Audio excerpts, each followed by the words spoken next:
रिश्वत ना देने पर एक पुलिसकर्मी एक बूढ़े व्यक्ति को थप्पड़ मार देता है और भरे बाजार में उसकी बेइज्जती करता है। ये देखकर सब्जी के ठेले पर बैठा उस बूढ़े आदमी का वफादार कुत्ता गुस्से में आ जाता है और उस पुलिस वाले को काट लेता है। कुत्ते के काटते ही दोनों पुलिस वाले आग बबूला हो जाते हैं। वे गुस्से में आकर बूढ़े आदमी का सब्जी का ठेला पलट देते हैं और उस मासूम कुत्ते को एक पिंजरे में बंद करके अपने साथ ले जाते हैं। इधर बूढ़ा व्यक्ति लाचार हालत में सिर्फ चिल्लाता रह जाता है।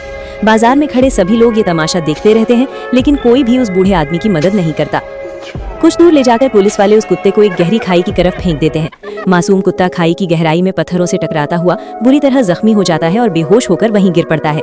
ये सब देखकर दोनों पुलिसकर्मी हंसते हुए वहां से चले जाते हैं। थोड़ी देर बाद उसी जगह एक तोता आता है, जहां वो कुत्ता जख्मी हालत में बेहोश पड़ा होता है। कुत्ते की ऐसी हालत देखकर तोता बहुत दुखी हो जाता है और तुरंत वहां से उड़ जाता है। कुछ ही दूरी पर एक पहाड़ की चोटी पर भारतीय सेना का एक जवान देश की सीमा की रक्षा के लिए तैनात खड़ा था।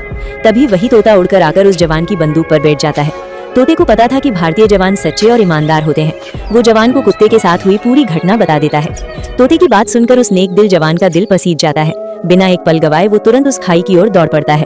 तोता आगे आगे उड़कर जवान को रास्ता दिखाता है। जवान ऊबड़ खाबड़ रास्तों से उतरता हुआ आखिरकार उस जख्मी डॉगी तक पहुंच जाता है। जवान बिना देर किए उस डॉगी को अपने कंधे पर बांधता है और उसे लेकर पहाड़ी पर चढ़ता हुआ अपने आर्मी कैंप तक ले आता है। कैंप में वो डॉगी का अच्छे से इलाज करता है और उसकी जान बचा लेता है। दोस्तों, ये कहानी तोते की मेहनत, वफादारी और हमारे भारतीय जवान की इंसानियत को सलाम है। अगर आपको ये कहानी पसंद आई हो तो लाइक, सब्सक्राइब और कमेंट जरूर करें। सब्सक्राइब करो, बहुत मेहनत करता हो।